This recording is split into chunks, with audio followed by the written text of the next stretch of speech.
I'm Greg Hunter. Welcome to USAWatchdog.com. With us, an old favorite, a regular guest. Last time he was on, he asked people to participate in a research project to see how well to gauge the economy in your area. In 33 states later, in, I don't know, more than 30 pages, John Williams at shadowstats.com is here to share what's going on, a street-level reporting, for lack of a better term, street-level reporting from you, our audience at USA Watchdog. What's going on? John Williams at shadowstats.com, Economist at shadowstats.com. Thanks for joining us in USA Watchdog. Tell us about this report. Well, thanks for having me, Greg. One thing I have found over the years is that when you're trying to get a sense of what people are looking at, you have all sorts of surveys out there like consumer confidence and consumer sentiment, but they tend to ask people to tell them what they think is going to happen to the economy. I had an old friend by the name of Al Sindlinger who'd been doing surveying like this back into the days of Herbert Hoover. And what he found was that if you asked people how things were locally, how they were doing, how their business was, if you thought you'd have more people working at your place of business 6 months from now than not, that gave you a much better picture of what was really happening, not having people parrot back what they read in the media. So when I was on with you last, and we're talking about all the hype about how things were just booming along, I said something along the lines that my numbers don't show that, and people I talk with don't indicate that. So if people listening would care to maybe just drop me an email, tell me how your local economic conditions are, that might give us a pretty good idea. And I got a tremendous response from that. People in about 33 states, and we just published the results on my homepage, shadowstats.com. Anyone who wants to see it, it's there for looking at. Left hand column top, you'll see something that says economic commentary number 1. If you that's a free report you're just going to give out to people. It's a free report. Just click on it. You can download it. This is what it looks like if you print it out. It's about 30 pages. A lot of responses, anecdotal evidence, and one of my regular readers wrote me a quick note on it, which I thought was sort of interesting. I sort of agree with it. Let me just run this by you. About a third of the way through your survey, when you have one or two anecdotes, it's not that meaningful, but when you have a larger quantity of them, a more accurate picture begins to take shape. So I think this survey has good value and allows us to put a finger on the pulse of the nation, at least somewhat. It also makes for very interesting reading. I would like to see a survey like this become an annual or semi-annual event. Since I posted this a day or two ago, I've had a lot more response, people wishing they'd been in the survey. I'm going to put a supplement on it. So people can still get involved in the survey. You were telling me that you didn't have any respondents from the state of New York. 33 states. You didn't get Alaska. You didn't get a lot, but you got a bunch of other states. But you did. But so if you're listening from Alaska, New York, or anywhere else, and you wanted to respond to say, "Oh, the economy's great," or "The economy's not so great," they can contact you. Is that right? That's right. Just send me an email at John Williams at shadowstats.com. Okay. If you click on my homepage, shadowstats.com, you can see the type of questions or the type of things that people talked about. But how are your local conditions? What are you seeing there? And then you look at how it comes in across the country, and you get a mixed picture, or you get a broad picture. Let me put it that way.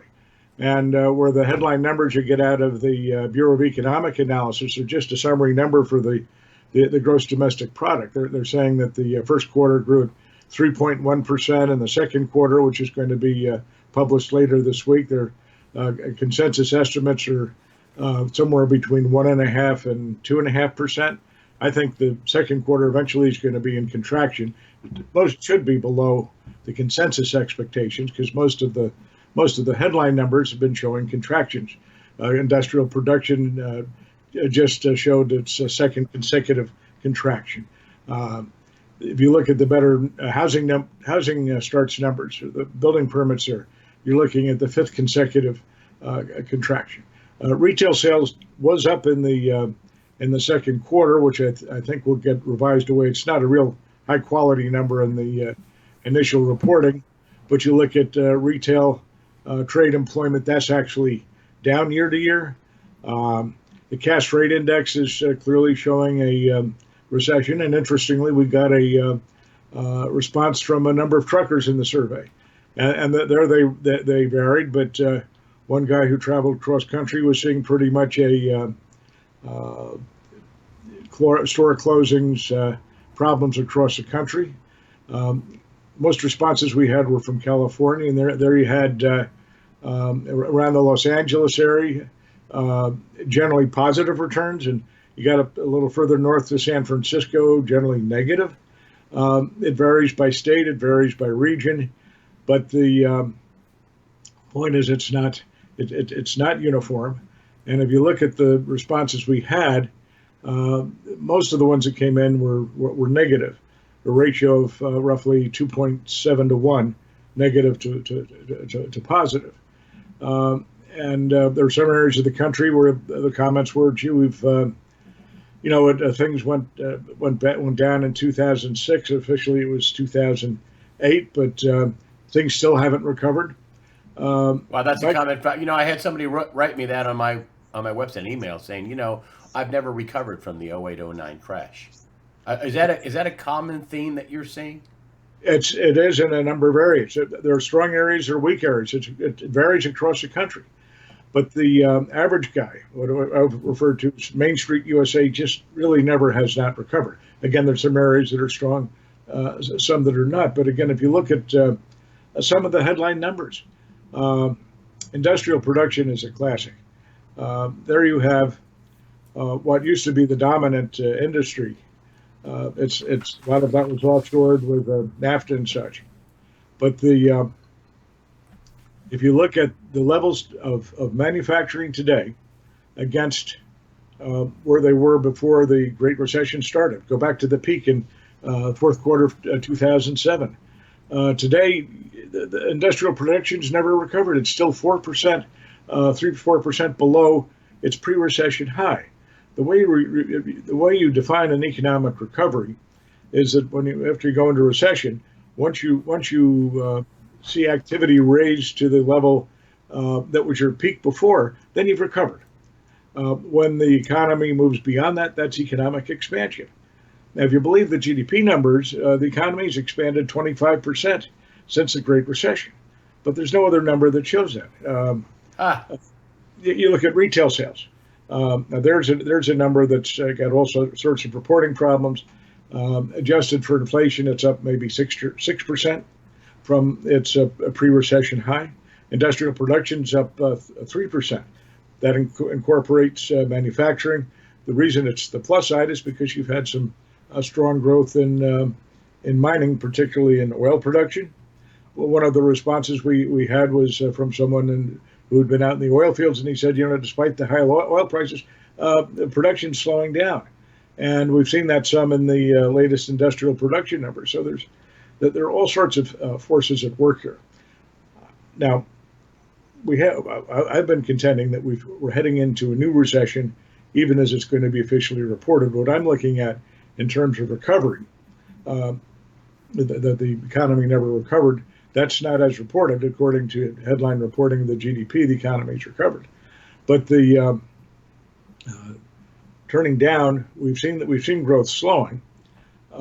You had, if you take the numbers at face value, we hit an economic peak in fourth quarter 2007, crashed into middle of 2009, and basically then has rallied ever since. The Fed, at the time of the crash, was trying to bail out the banking system. And they did all sorts of funny things in terms of liquidity, buying the bad assets out of the banks, taking interest rates down to zero. Now they've decided a couple of years ago to try and reverse that, to raise interest rates, and to take that excess liquidity out of the system. Well, the problem is where they'd saved the banking system, they never really saved the broad economy. And by now tightening, by starting to raise interest rates, and by trying to taking liquidity out of the system, what they did was they started tightening consumer liquidity. Now, the consumer is 75% of the GDP, and if you tighten up the liquidity on the consumer, you're dooming the broad economy to some kind of a downturn. You said that this is so funny because 4 days after we did our interview, where you said that the Fed is killing the economy, that was, thank you, your exact quote. About 4 days after that, Donald Trump picked it up and was saying the Fed's killing the economy. The Fed is our enemy. The Fed, boy, that's sure as a coincidence that happened. But he got on the anti-Fed killing the economy train, and you said, yes, hey, listen, we did have a small recovery working until the Fed kept raising rates and then, tightened and burning this cash. And you had said that. Do you think the Fed went too far? Do you think the Fed tightened too much and, tried to liquidate their balance sheet, which is like burning cash, according to Jim Rickards? Do you think they burned too much cash and raised rates too much? They did in too fast a period of time. Had they stretched that over maybe, a couple of more years instead of, trying to get everything back to normal in 2 years or such, that might have worked better. But what they did effectively crashed the economy. And you come into December of last year, their meeting there, which is their last rate hike. They said, "Oh, we're going to have 3 rate hikes in 2009, and then maybe we'll start slowing down." Yeah.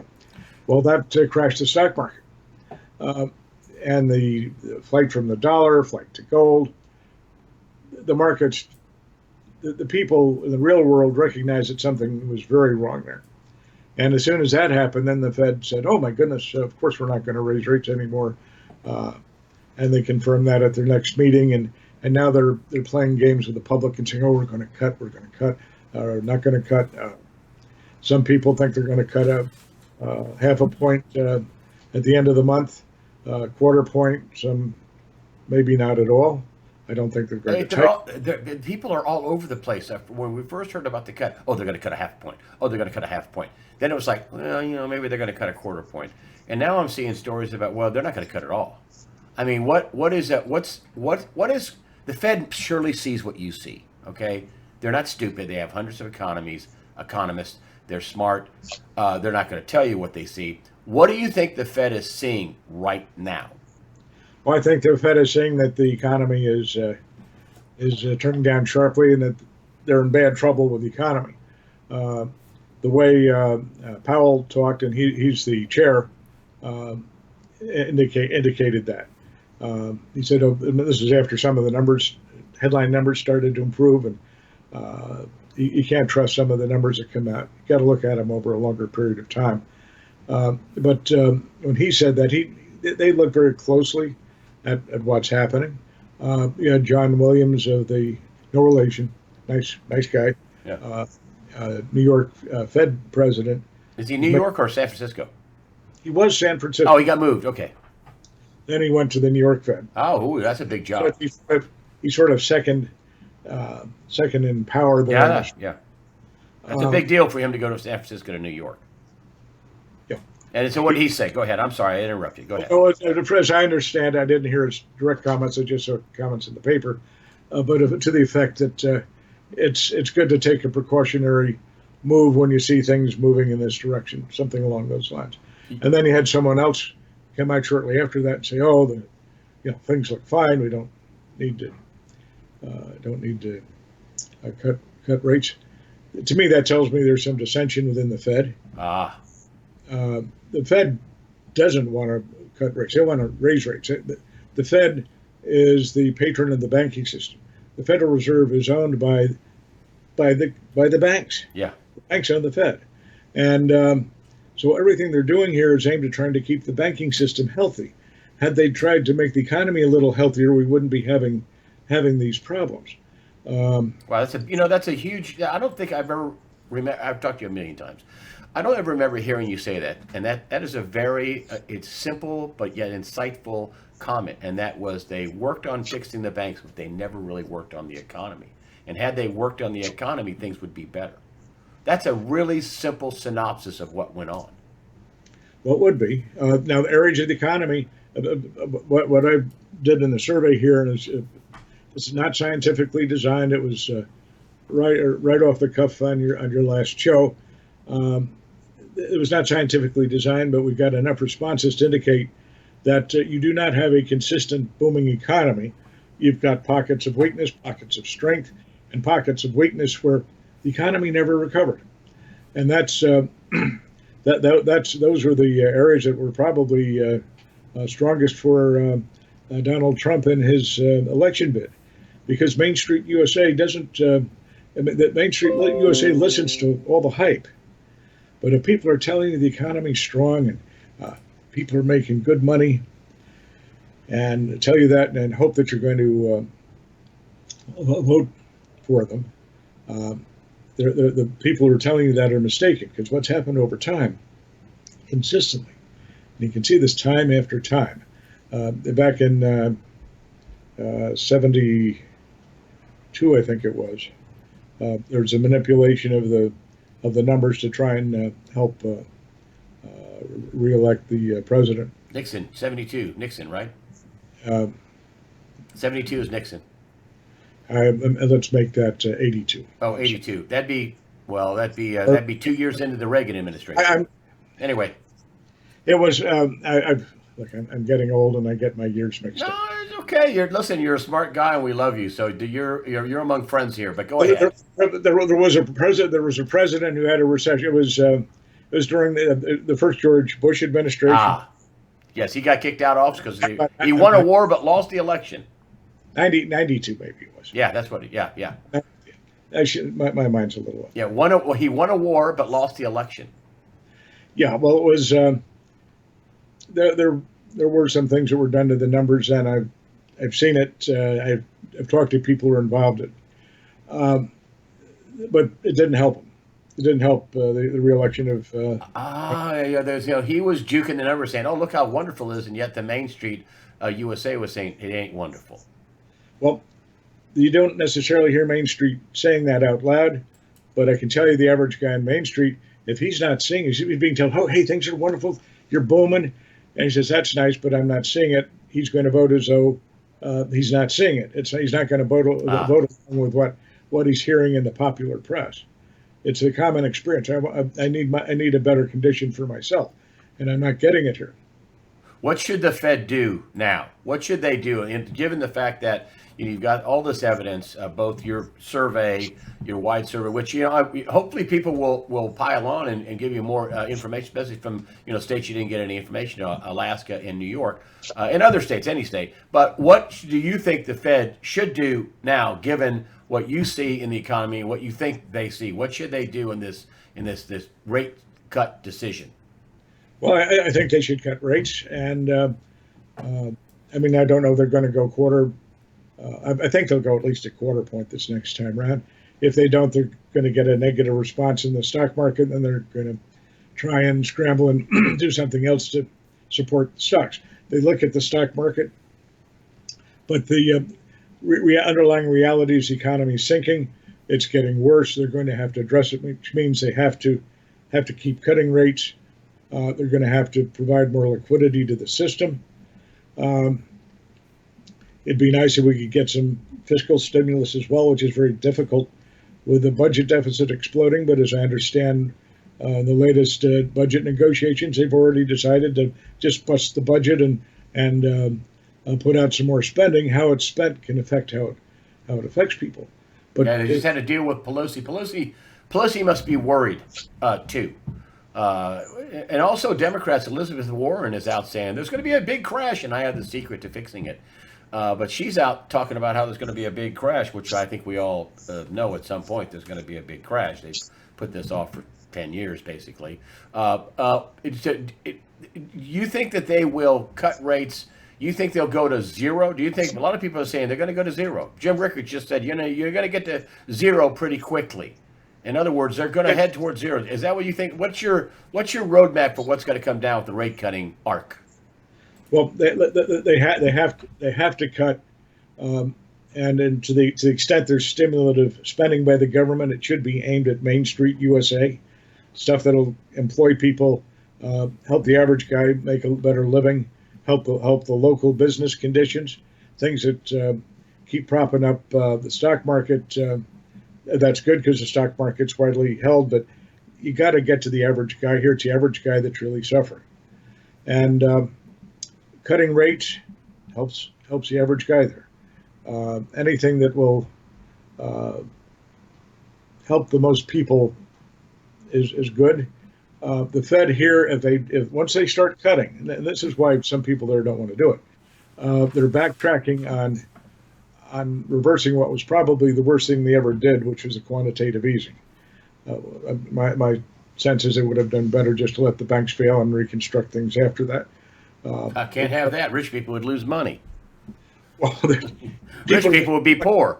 Can't have that. I mean, Yeah. Warren Buffett, that idiot, Warren Buffett. I can't say this now. My secretary pays more taxes than I do. Yes, Warren, and your secretary doesn't get multi-trillion-dollar bailouts, you buffoon. Go ahead. I'm sorry. I can't. My secretary she pays higher taxes than I do. You and Charlie Munger should just go away. You're stupid. Anyway, I'm sorry. I digress. But the economy, you got to do something for the little guy. Go ahead, man. Here's the crux of the problem. 75% of the economy, the GDP, is driven by the consumer. If the consumer is not liquid, if he's not healthy, if he's not optimistic, your economy's in trouble. And everything they've done here has been, the effects have been to constrain the consumer and dampen the economy. The other 25% of the economy is also driven by the consumer. It just lags a little bit because it goes through businesses. So you have a circumstance here that unless you can get a good, healthy consumer, you're not going to have a good, healthy economy. It's that simple. And I think the Fed recognizes that, but they want to get rates higher because that'll help the banking system. It'll help make more lending a little easier and start to return the system to normal. The problem with their backtracking now is that they may never be able to go back to do what they did before. We may be entering a period of perpetual quantitative easing, and that changes the ball game. And I'm not quite sure where that's all going to go. It's not as healthy or happy a circumstance as it would have been had we somehow gone through a transition where the bad parts of the banking system failed and you rebuilt and had a strong buildup from the ground with the economy and everything else. Perpetual quantitative easing. That's frightening. It is. It's a new world, and it's no one's ever seen anything quite like that. Talk of negative interest rates. Ever in history. Why would you? No, ever this has never happened in history. Is that correct? No, we've never had anything quite like this. It's we've seen negative interest rates in different areas, but that's nonsense. Why would you lend money to someone and let them charge you money for letting them lend it to you? Yeah. I guess the theory is that, well, you lend it to them, at least it's safe. The system's not going to collapse on you. Well, I wouldn't bet on that so much. If you're looking for safety, put it into physical gold. It's an unstable circumstance, and indeed, the problems that we have in the United States are being mirrored in other areas. I mean, the banking system problems that we had here have been seen in other areas of the world, and there's still ongoing problems. It's not a happy circumstance. Things are not resolved. We don't have a stable global financial system. We don't have a stable global economy, and it doesn't have a happy ending that I can see. The system tends to right itself eventually, unless it's very heavily interfered with it, which it has been. We'll see how it goes. But I think in the near term here, the Fed has no choice but to ease. You're going to see much weaker economic numbers ahead. When you do some form of economic stimulus, it takes about 9 months to a year to see the effects in the economy. So they got to start stimulating now. Well, we're talking about the 2020 election here for Donald Trump is what we're talking about. Well, a lot can be done to play up what they're doing. But if you go back to when they really started tightening, the quarter after quarter after quarter point rate hike started in December of 2017. Well, add 9 months to 27 December, and that puts you in September. I figure this recession started in November. That's when the numbers really started turning down, the headline numbers that the government officially puts out and plays with. Um, so that was foreseeable that once that happened, you'd start to see a downturn in the fourth quarter. Now, that's not been reflected yet in the GDP numbers. We're going to have numbers on the 26th, which is Friday, which will give the first estimate of the second quarter, and it'll give you a benchmark revision to prior quarters back for a couple of years. I mean, the Fed may see numbers bad enough for them to say, "Oh crap, we're cutting a half a point." That really, they may, right? They already have a pretty good idea where those numbers are going to be, and a lot of things have been done maybe to try and prop them up a little bit. But it's you listen to the comments of Chairman Powell. He's got a sense of what's going on there and where the dangers lie for the Fed. And when he tells you that he thinks, even though we've been seeing some better numbers, that it hasn't changed the circumstance. He knows what he's talking about. A couple of quick things, just a couple of quick. Elizabeth Warren talking about let's talk about gold, because you mentioned gold, buying gold. Ray Dalio, big time, manages one of the biggest funds out there. It's over a couple $100 billion. Ray Dalio talking about buy gold. I mean, he wrote a big dissertation on, it was a Zero Hedge printed it, a long dissertation, and he came to the end saying, buy gold. I'll tell you more about why you should buy it later. Buy gold. That's a big voice to tell people to go out and buy gold. I suspect he's not buying GLD. He's buying physical, and he's already got it vaulted somewhere. Why do you suppose he's out now telling people? I mean, this is a mainstream guy, talks in front of the Council on Foreign Relations, in front of the deep state, whatever. I'm not saying the deep state guy, but I'm saying he's very much, ballyhooed by the deep state and everybody in the financial community. Why do you think he's out telling people to buy gold now? I met him many years ago. He's a good guy. Yeah, he's a nice guy. I think he's just being honest with people. I've been having talked with him, so I could only speculate. I can tell you why I would, and that is that you're seeing something here that is extraordinarily dangerous. It doesn't have a happy ending for the traditional markets. Let me just back up for a second. When I talk about buying gold and holding it, it's not. I'm not talking about buying gold. And the people who do this and make a living with it. I'm not into day-to-day speculation. You look to buy gold, at least as I do, as a way of preserving the purchasing power of your wealth and income over time. Over time, you get killed by inflation. And if you look at people say, "Oh, we don't have that much inflation." You go back since 1900. You've seen. What a dollar was worth then against gold is now something like 10 cents. The $100 was worth 10 cents. We've effectively had a hyperinflation over the last century or so, just very slow motion. You get into hyperinflation, the currency becomes worthless. Look at Venezuela. Well, like Venezuela, and we're headed for that. Right now, you can't fool around with a budget ceiling or any risk of default on the dollar, because that'll kill on the U.S. Treasury debt, because that'll kill the dollar. It'll create tremendous problems in the markets. But back when the S&P downgraded the Treasuries I believe it was 2009. Alan Greenspan, who was no longer Fed chairman at the time, but very vocal in terms of how he viewed things, he said that was nonsense, that there's zero risk of the U.S. defaulting on its debt, because all the debt that the U.S. owes is in dollars, and that we can print as many dollars as we want. And he's absolutely correct. To my knowledge, there's no event of default in the Treasury bonds if they devalue the currency or they make the dollar worthless.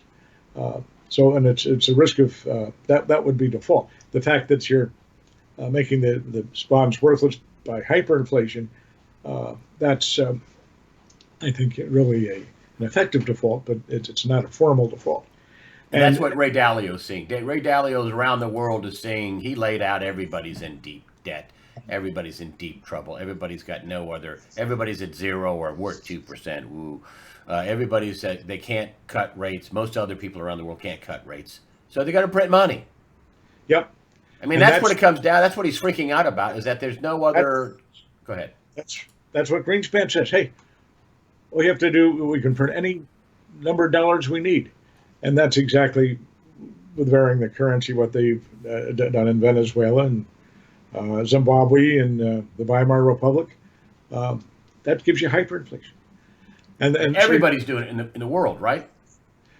Well, I mean, that's all everybody in the whole world has is to print money, print their currency. I still like Switzerland and the Swiss franc, but it's your best bet here, as I look at it going forward. If you're looking to preserve the purchasing power of your current dollars over time, is holding physical gold.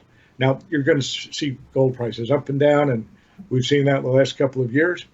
But as you, I believe, know, I don't buy the government's inflation numbers. I know how they've altered the definitions over time, and I publish my estimate as though they hadn't made those definitions the way it used to be defined, was the way most people look at inflation. The inflation, the way it was in 1980, is what, according to just the way the BLS did it? It's around 9%, right? 10%. Yes, it's around 9%.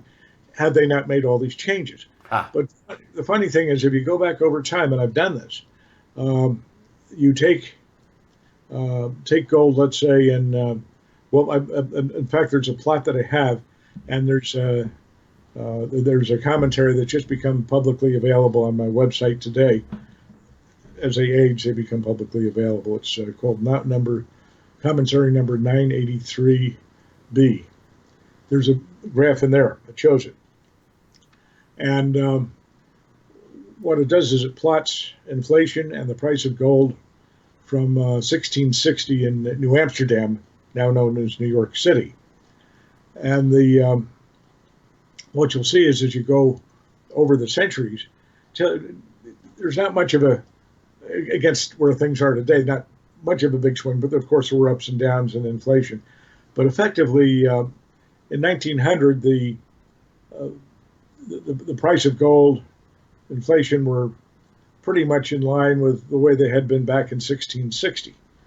Then you have the Fed coming into existence in 1914. You begin to see some pickup in inflation.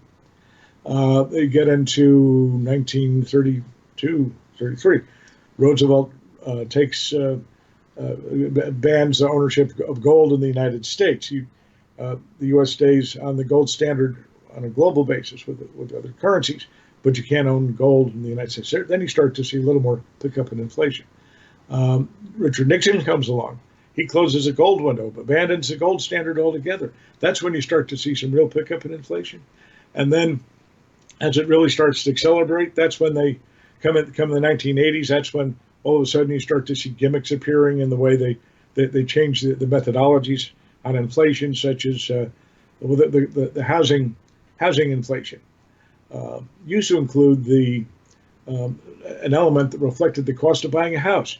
It seems like a sort of silly concept. Where would you do that and trying to come up with a housing inflation?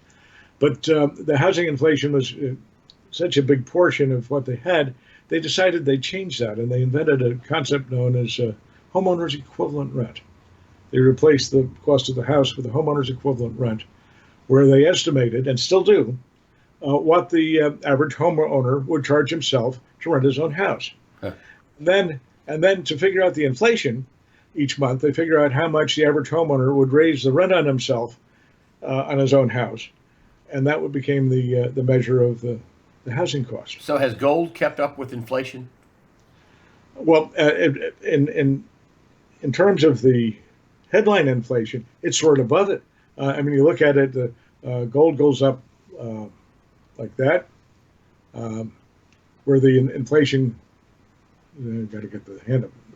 Yeah. Let's say inflation goes up like this, gold goes whoosh. Okay, guess what? If you plot my inflation number in there, the gold overlays my inflation map. So it keeps up with it perfectly. It keeps up with actual inflation, Real the actual inflation. cost of living, and that's one reason I like to tout it. I got it. So that's if nothing else. And what do you? The final question, just is Elizabeth Warren's? Well, a couple questions. J.P. Morgan is saying that U.S. could lose the reserve currency status. I can't believe they came out and said that. That they said. Hold on, let me find it here real quick. I just want to. I have it open here on the other computer. J.P. Morgan, we believe the dollar could lose its status as world reserve currency. Why would J.P. Morgan be saying that?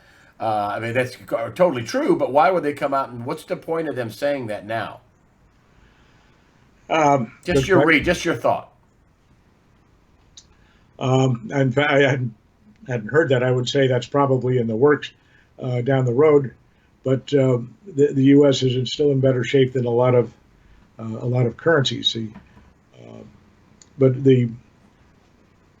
we're probably in as bad shape right now as anyone in terms of our going forward and trying to balance the long-term picture, our financial stability here and the long-term value of our currency. And it's there in the, if you want to look at it, in the statements of the U.S. Treasury. Each year, the U.S. Treasury puts out financial statements prepared by the GAO. That's no longer the General Accounting Office. It's I think it's a Government Accountability Office. But they do prepare it using generally accepted accounting principles and such. Everybody says that this is not a workable circumstance. Mnuchin says it. The Fed Chairman Powell says it. And very frankly, the U.S. government has got to bring its long-term picture into balance. Otherwise, it is indeed going to lose its reserve currency status. The dollar is going to become worthless. If you were to, the unfortunate thing is that you've had politicians playing games here for too long. They meet the needs of the public, but they don't fund all the needs. And if you look at the big programs such as Social Security and Medicare, they're unfortunately the ones that are the biggest drains on the system over time. They're not adequately funded. To balance the system out right now in terms of net present value dollars, what are the dollars you need in hand today to cover those obligations going forward? It's at least $80 trillion. Our total Treasury bonds and bills outstanding right now is probably around 21, 22 trillion. That goes on top of that. It's probably going to be politically impossible to do. They'll just blow it up, basically. They'll just let it blow up and blame it on the other guy. And that's what they keep doing. And then they'll keep finding ways of trying to knock down the inflation rate. But it makes it worse and worse as you go along for the average guy. I mean, they're going to what I'm saying is they'll just let the system blow. I mean, at some point, the system will blow up, right? That's the problem. You will get to the point that you cannot sustain this. What you do is what Alan Greenspan said. All we have to do is print the dollars, and that's where you get inflation. And that's why you see Ray Dalio saying buy gold, and that's why you're seeing this big move towards gold, and you're seeing the dollar could lose its reserve currency. You're seeing Elizabeth Warren, things are going to blow up. We need to give away free stuff. Eventually, I mean, I'm not saying that's about to happen, but that comes with what's down the road here. Right now, if the government sits down and addresses, look, here's how we're going to bring things into balance over time. You got to trust us on this. Right now we need to stimulate the economy. We're going to spend some money that maybe we don't have at the moment. Maybe we're going to cut taxes that we need, but we got to get the economy back on track. When we get the economy back on track and have a healthy economy, it'll enable us to bring in more revenues, tax revenues and such, and we'll address these programs. The country will commit to it. If you can make the world believe, put forth a credible package for balancing the dollar over time, the balance sheet, the operations of the U.S. Treasury over time, then you have a chance of getting the cooperation you need from the rest of the world, people buying the dollar and U.S. securities and helping us prop up the system in a stable sense. then you got to bring it into balance, and then over time you've got something that people can live with. Can But that's if you don't, it's somewhere down the road, and it's not that far. Do you think they can keep it together before the 2020 election? Do you think that's clearly Donald Trump's goal, to keep it together before the 2020 election? You think they can do that? In terms of the stock market, Well, in terms of cutting rates and keeping the economy at least kind of chugging along, do you think they can do that? the economy's going to be economy's already turning down. So it'll be in the formal reporting. People are already feeling it. It'll be in the formal reporting of the government before the election. I think the Fed will act before then. I mean, if everything was done perfectly right now, and we're right now at in July, and you're looking at something that's you might start to see things start to pick up in April or May. If you had a lot of stimulus right now, would that be enough to help the election? It might. I don't know that Trump is going to be fully blamed for what's happening to the economy. I think a lot of blame has to go to his opponents, but he needs to do some proactive things here to help the guy on Main Street, USA. Okay. Because they're the guys that elected him, and if he does that, and they say, hey, he was constrained by terrible political opposition, he may be able to get another term out of what gave him the first term.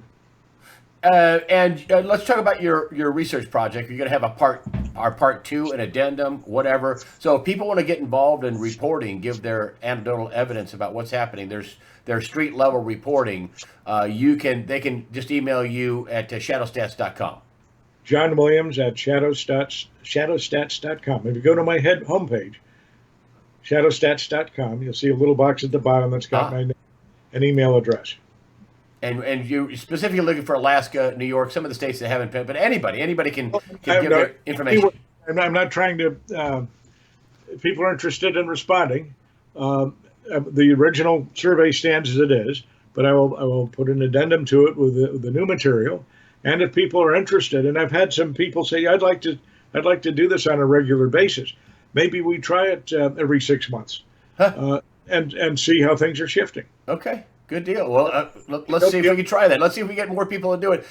John Williams, thanks for coming on. John Williams, the founder, creator, economist John Williams at shadowstats.com. You also have a subscription service on your, what is it, 6 months for how much? And, 6 months for $89, 1 year for $175. And you have very detailed information. Go ahead. On the home page, upper right-hand column, you'll see a daily update. That's available to everyone. And when new numbers come out, I'll post my quick insights on that, and usually I'll give you a different story than you get in the headline. Of course you do, because you're telling us the truth. So, but anyway, that's free on your site too. So more free information on your site now than ever before. John Williams, shadowstats.com. I'll put the links up to, of course, to the homepage. You can find the free report that you've already done that you're going to make an addendum to on the front page. Also, for people who want deeper dives and much more material, you can become a subscriber. I'll put that up too. John Williams, thank you for joining us today on USAWatchdog.com. Thanks for having me, Greg.